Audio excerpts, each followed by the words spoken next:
Vamos a seguir con las parábolas. Y bueno, en relación a lo que hemos estado viendo, pues recuerdan, hay una necesidad de ser creyentes que puedan responder correctamente hacia su fe, ¿no? Entonces creo que esta parábola tiene mucho que ver con lo que vimos la semana anterior, con esta necesidad de ser eficaces, ¿se acuerdan cómo era la palabra? Lucas 17, algo así, ¿no? Ajá, pero ¿se acuerdan cuál era la palabra? Tenemos que ser sagaces. Sagaces. Entonces creo que en la oración es parte de esa sagacidad también. Y vamos a Lucas capítulo 11, versículo 5 al 10, ahí Jesús va a dar otra parábola, de hecho es una parábola muy particular, pero Lucas 11, del 5 al 10 dice, les dijo también, ¿quién de ustedes que tenga un amigo va a él a medianoche y le dice, amigo, préstame 3 panes? Porque un amigo ha venido a mí de viaje y no tengo que ponerle delante. Y aquel respondiendo desde adentro le dice, no me molestes, la puerta ya está cerrada y mis niños están conmigo en cama. No puedo levantarte y dártelos. Ahora noten, hasta allí, en realidad todo eso es una pregunta. O sea, aunque yo lo estoy diciendo de manera corrida, para darle énfasis a la conversación, en realidad Jesús está desarrollando una pregunta. Esa es una parábola que está encerrada en una pregunta. Pero continúa diciendo, les digo que aunque no se levante a dárselos por ser su amigo, sin embargo, por su importunidad se levantará y le dará todo lo que necesita. Y yo les digo, pidan y se dará, busquen y hallarán, llamen y se abrirá, porque todo aquel que pida recibe, y el que busca halla, y el que llama se le abrirá. Ahora, ¿cómo podemos saber por qué Jesús usa esta parábola? Básicamente por el contexto. Si nosotros vemos el versículo 1, vamos a encontrarnos ahí con el Padre Nuestro. ¿Por qué? Porque sus discípulos le dicen, enséñanos a orar. Y ahí hay un paralelo entre este texto y también en otros evangelios. Está el paralelo respecto al Padre Nuestro. Sí, está bien. Todo bien. ¿Todo bien? Está arrancando. Eso.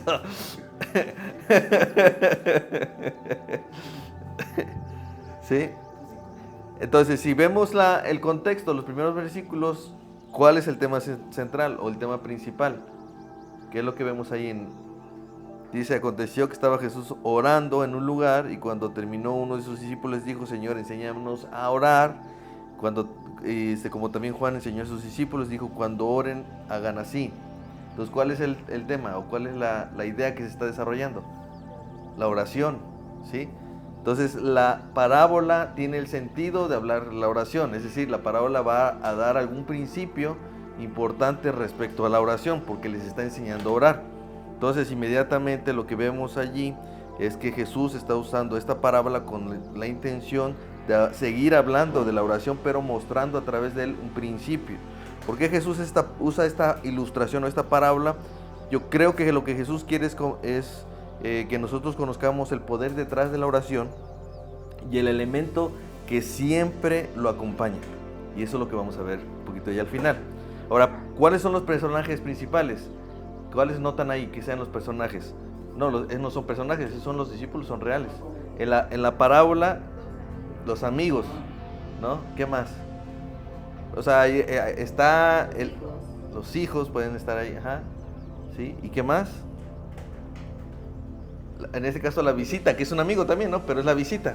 Parece que hay 3 amigos ahí porque es el amigo al que voy a buscar, yo soy el amigo y la visita, un amigo del amigo, ¿no? Entonces, eso es lo que está. Pero quiero que noten que a diferencia de las demás parábolas, particularmente en esta Jesús nos está incluyendo a nosotros, ¿se dan cuenta? Porque en la pregunta está diciendo, ¿quién de ustedes, ¿sí? Está hablando a los discípulos, ¿no? ¿Quién de ustedes que tenga un amigo? Entonces nos está incluyendo dentro de la parábola. Así que uno de ellos somos nosotros. Ahora, ¿por qué lo hace así? Porque yo creo que el tema de la oración es un tema que necesitamos todos. Y este es un tema central, no es un tema cualquiera, no es como, bueno, pues como me dijeron de la oración, ahorita les voy a decir un poquito más de la oración. No, quiere expresar un tema muy importante que está alrededor de la oración y que creo que eso permea toda la Biblia. De hecho, me sorprendí cuando empecé yo a buscar cómo esto tenía mucho sentido al final. Entonces, ese es el tema, ¿no? Spurgeon dijo, debemos orar cuando estemos con disposición a orar, porque sería pecaminoso desaprovechar la oportunidad. Y deberíamos orar cuando no tenemos tal disposición, porque sería peligroso permanecer en tal condición pecaminosa. Es decir, evidentemente Jesús estaba hablando de la oración y le estaba diciendo esta parábola para mostrarles que esto es importante, ¿sí? Entonces, la historia presenta una situación muy común en aquellos tiempos cuando la parte de ser hospedador era muy importante. Ustedes ven varios textos en la Escritura de la importancia de que un creyente, bueno, en este caso un judío, pudiera siempre recibir a un hermano que fuera forastero, ¿no? Hay muchos, por ejemplo, el caso de Lot, que recibió ángeles, ¿no? El caso del que él recibió al levita y su concubina.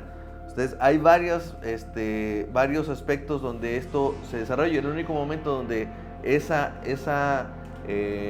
hospitalidad no estuvo presente fue cuando Jesús nació, porque ahí sí no hubo quien lo recibiera. Pero sí, digamos, culturalmente en aquellos tiempos permeaba la idea de la importancia de ser hospedador y de siempre estar disponibles para recibir a alguien. Entonces este tema lo entendían ellos y era como que un poco difícil porque el tema era sensible en el sentido de que si este hombre iba a recibir a alguien, necesitaba proveerle de alimentos y de lugar donde dormir. Entonces, cuando él se presenta al vecino, al otro amigo, le está pidiendo algo que tiene que ver con eso. Entonces la parábola se entiende allí. Ahora,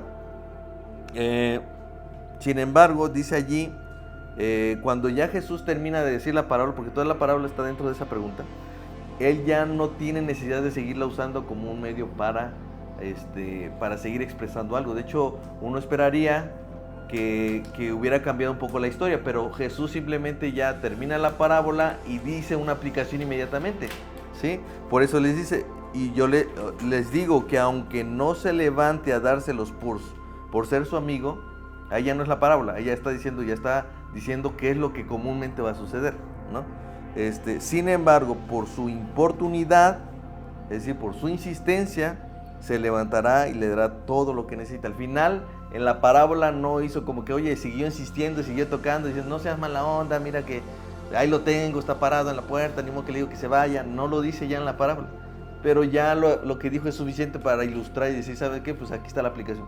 Al final ustedes saben que no va a ser tanto por ser amigo, sino por la insistencia de estar pidiendo, ¿no? Y entonces recibirá lo que necesita. Ahora, la historia presenta la petición aquí en este sentido como un sinónimo de molestia, ¿sí o no? O sea, pareciera que la petición de este amigo es inoportuna, no es adecuada. Entonces parece presentar la petición como si fuera un sinónimo de molestia. Y de hecho, importunar en el diccionario se define como incomodar o molestar con una pretensión o solicitud insistentes o poco oportunas. Un poco rimbombante el asunto, pero lo que Jesús está tratando de resaltar aquí es el elemento que puede producir la respuesta deseada. ¿Cuál es ese elemento que Jesús está resaltando aquí? ¿Cuál es el elemento que Jesús resalta en esta parábola que parece ser lo que hace la diferencia? ¿La qué? ¿La tolerancia? ¿Qué más?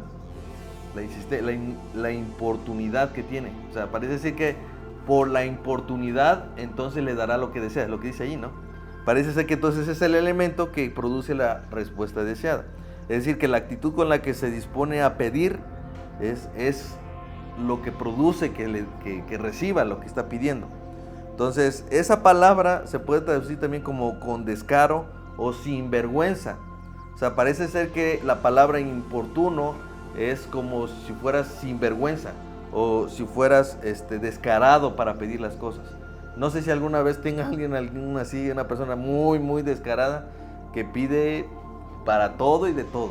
O sea, que no le importa la hora, el momento. Es más, pudieran estar en un velorio y te dice, oye, nomás, ¿me vas a pasar siempre la cuenta de Netflix? O sea, es de ese tipo de personas que es inoportuno, que es descarado y sinvergüenza para pedir. Entonces quiero que se imaginen la idea de... Ahora, uno podría pensar, bueno, entonces es la manera en que uno debe de pedir, ¿no? En la oración.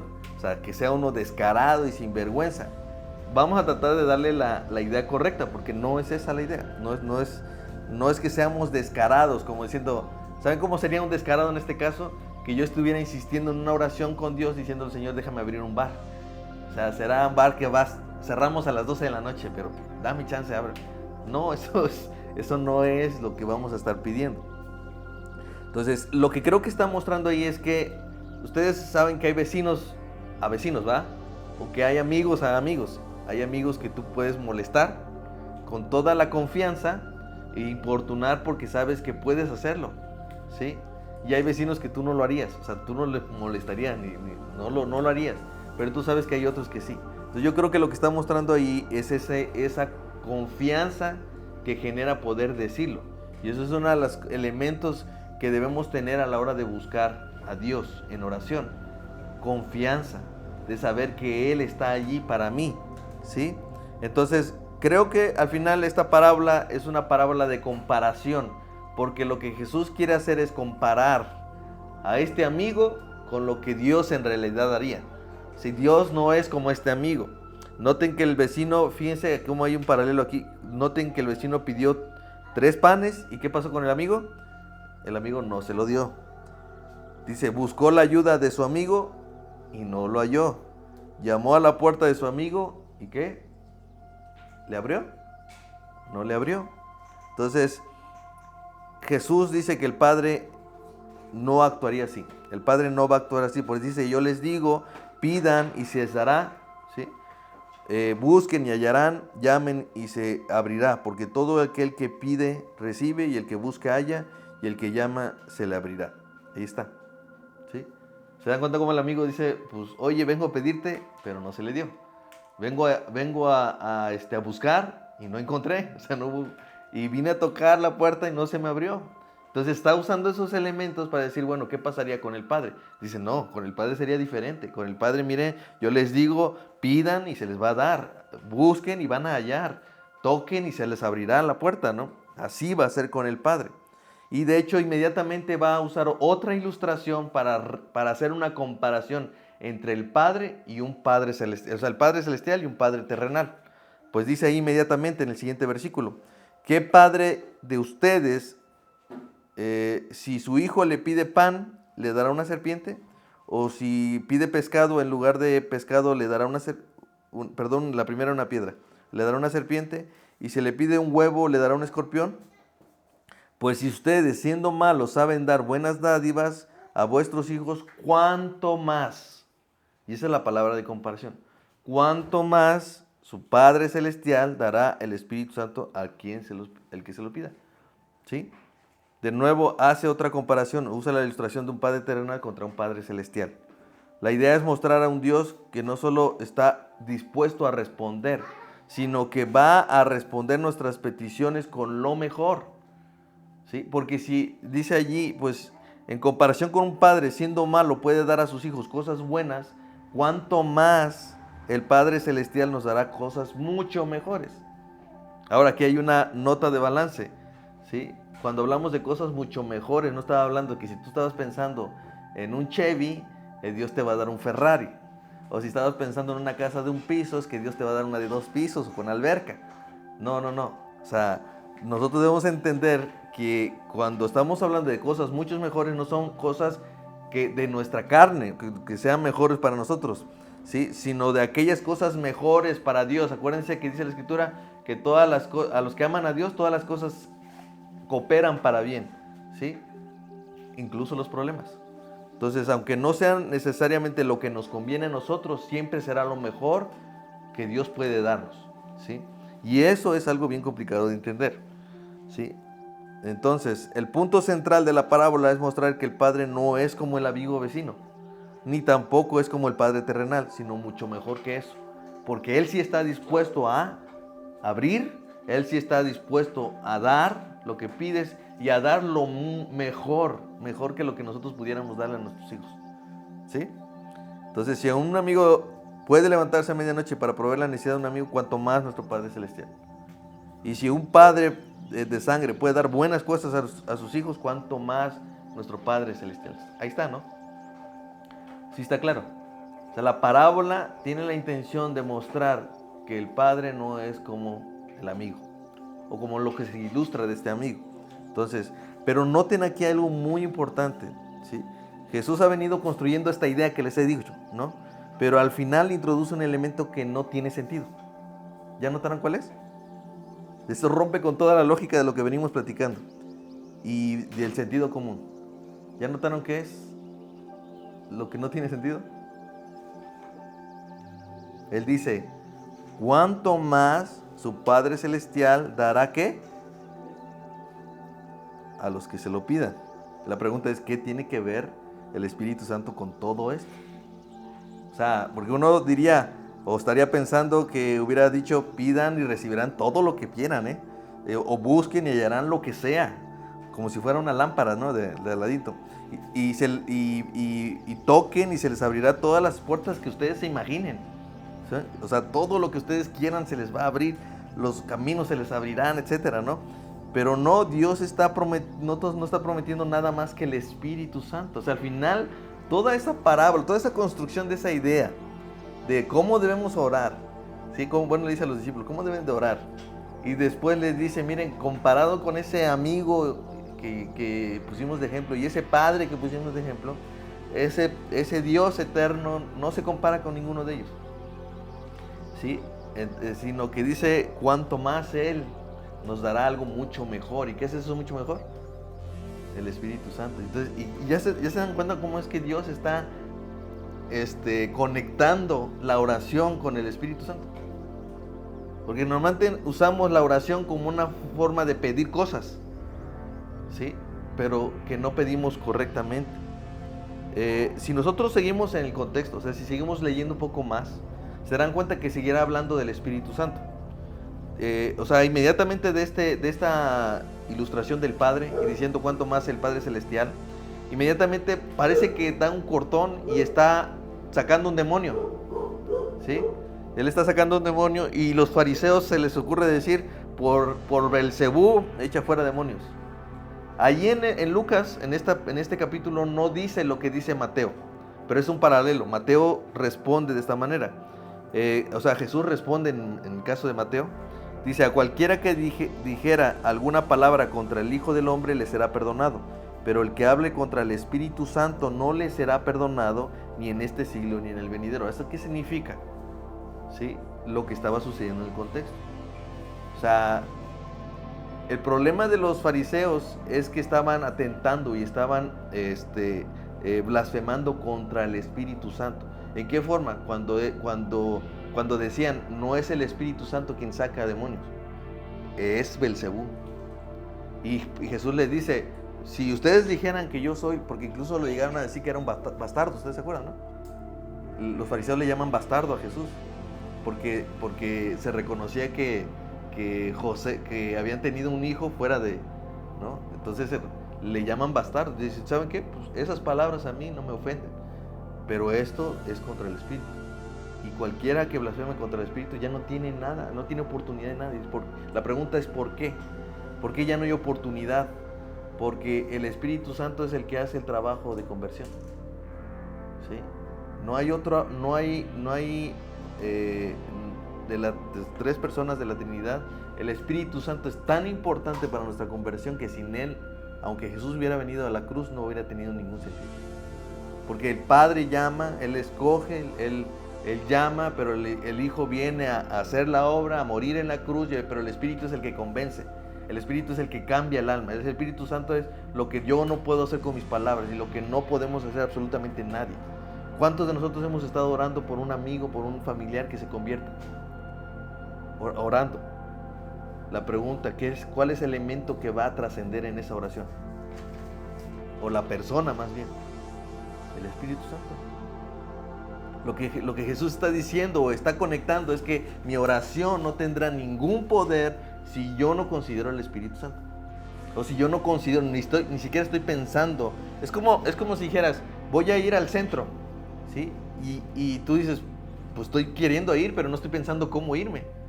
Y lo que estoy diciendo, bueno, ahora ya lo pienso y pues está disponible el coche, o está disponible un camión, un taxi, o una bicicleta que tengo ahí arrumbada. Ya estoy viendo el medio para hacerlo. Cuando yo oro por la salvación de un hermano, yo tengo que pensar en el poder, en el Espíritu Santo como aquel que va y hace y llama a su corazón. Eso es lo que está sucediendo aquí, ¿sí? ¿Qué es lo que está diciendo? Que el elemento fundamental de nuestra oración es el Espíritu Santo. Dice Romanos 8:26, y de igual manera el Espíritu nos ayuda en nuestra debilidad, pues ¿qué hemos de pedir como conviene? No lo sabemos, pero el Espíritu Santo intercede por nosotros con gemidos indecibles. ¿Sí? Ahí nosotros estamos viendo, oh Señor, ayúdame a encontrar un trabajo, y el Espíritu Santo dice, no lo escuches, Señor. O sea, no lo escuches porque no sabe lo que está pidiendo. Él no sabe que este tiempo sin trabajo le está sirviendo para formar su carácter. ¿Sí me explico? Entonces, cuando nosotros estamos orando, debemos entender que es el Espíritu Santo que está allí. No solamente yo, por la obra de Jesús, pidiendo al Padre, ¿sí? La obra de Jesús me permite yo entrar confiadamente al trono de la gracia, pero es el Espíritu Santo que me hace orar correctamente, que me hace pedir correctamente, ¿sí? Cuando dice entonces, pidan y recibirán, es porque estaremos recibiendo según como el Espíritu Santo está intercediendo. ¿Sí me explico? Cuando decíamos, bueno, busquen y entonces hallarán, ¿sí? No es otra cosa más que el Espíritu abriendo las puertas de nuestros corazones, las puertas de aquellos lugares que por buena voluntad de Dios quiere que sucedan. No porque estemos pidiendo por un coche nuevo, una casa nueva, incluso por solucionar un problema o una deuda, ¿no? Porque acuérdense, nuestro Padre Celestial no es como los hombres de este mundo, no es como el amigo vecino ni como un padre terrenal, es mucho mejor. Él está dispuesto a escuchar nuestras necesidades y va a responder, ¿sí? Y con ello nos da lo mejor que tiene, no solo a su Hijo, sino el Espíritu Santo. No sé si me van entendiendo lo que estoy diciendo, ¿no? Por ejemplo, cuando dice Mateo 6:7, y orando no usen vanas repeticiones como los gentiles, que piensan que por sus palabrerías serían oídos. Pregunta, ¿por qué creen que en lugar de orar correctamente dicen palabrerías? Exactamente. Porque no tienen el Espíritu. Porque ellos decían, si supieran, mira, yo tengo un testigo, el Espíritu Santo, el Espíritu de Dios. Él da testimonio. Y es más, el Espíritu nos da testimonio a nosotros que somos hijos de Dios, ¿no? Por eso podemos decir Abba Padre. ¿Cuándo? Cuando oramos. O sea, no podríamos presentarnos y decirle al vecino, papá. Pues el vecino nos va a voltear la cara y decir, que está loco, ¿no? Pero podemos ir delante del Padre y decirle a él papá, porque el Espíritu nos está intercediendo, nos está diciendo, sí puedes llamarle papá, pídele lo que tú quieras, conforme a la buena voluntad de Dios. ¿Sí me explico? Entonces, voy a poner algunos otros ejemplos simplemente que se den cuenta que esto tiene mucho sentido. Fíjense, estos son los que, Judas 1, 19, 20, estos son los que causan divisiones, los sensuales, los que no tienen el Espíritu. ¿Ya se dan cuenta? Pero ustedes, amados, edifíquense sobre vuestra santísima fe, orando en el Espíritu Santo. ¿Se dan cuenta? La diferencia, hay un contraste allí. Hay quienes son sensuales y causan divisiones. ¿En dónde? En la iglesia. ¿Por qué? Porque no tienen el Espíritu. Pero los otros, en contraste, dice, estos sí son amados y que se edifican en su santísima fe, orando en el Espíritu Santo. Esa es la diferencia. ¿Cómo evitar una división en la iglesia? Orando en el Espíritu, ¿no? O sea, a veces hay cosas que nosotros no sabemos resolver por una división, pero debemos orar, es diciendo, Espíritu Santo, solo tú puedes calmar los momentos, solo tú puedes poner paciencia, paz en nuestros corazones, en medio de un conflicto, en medio de una discusión, en medio de una diferencia. Encontramos otro ejemplo, por ejemplo,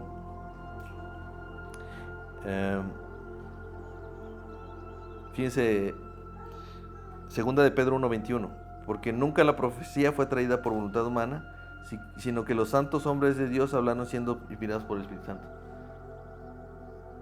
Alguien podía hacer que la escritura fuera, ¿cómo se dice? Que fuera inspirada, o sea, que fuera divina, sin el poder del Espíritu Santo. Tampoco la oración.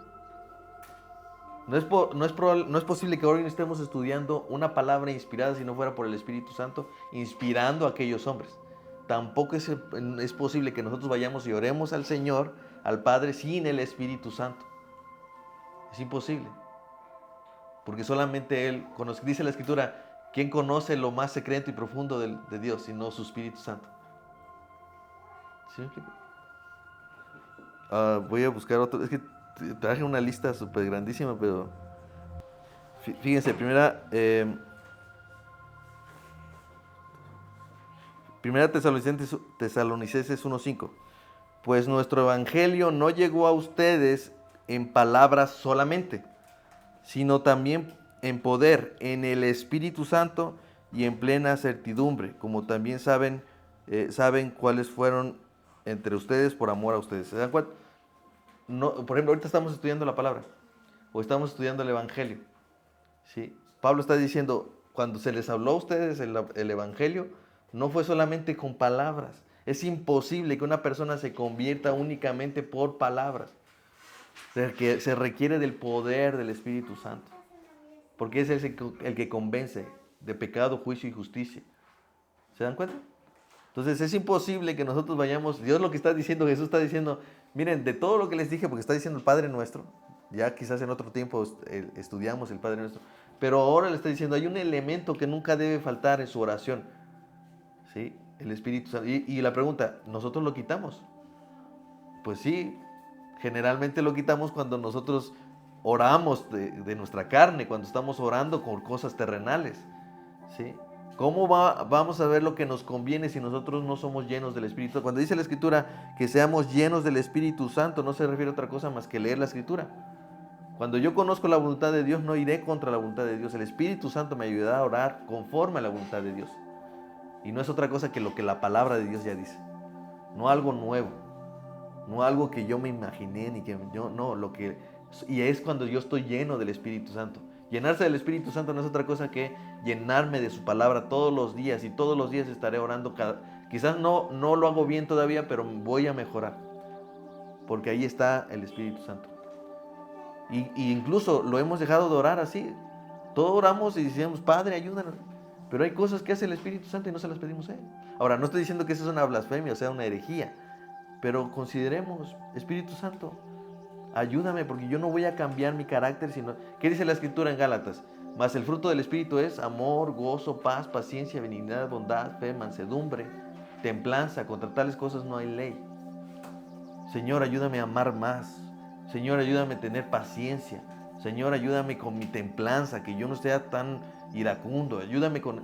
¿A quién le pido? Espíritu Santo, haces tú la obra, porque tú lo puedes hacer. ¿Hemos orado así?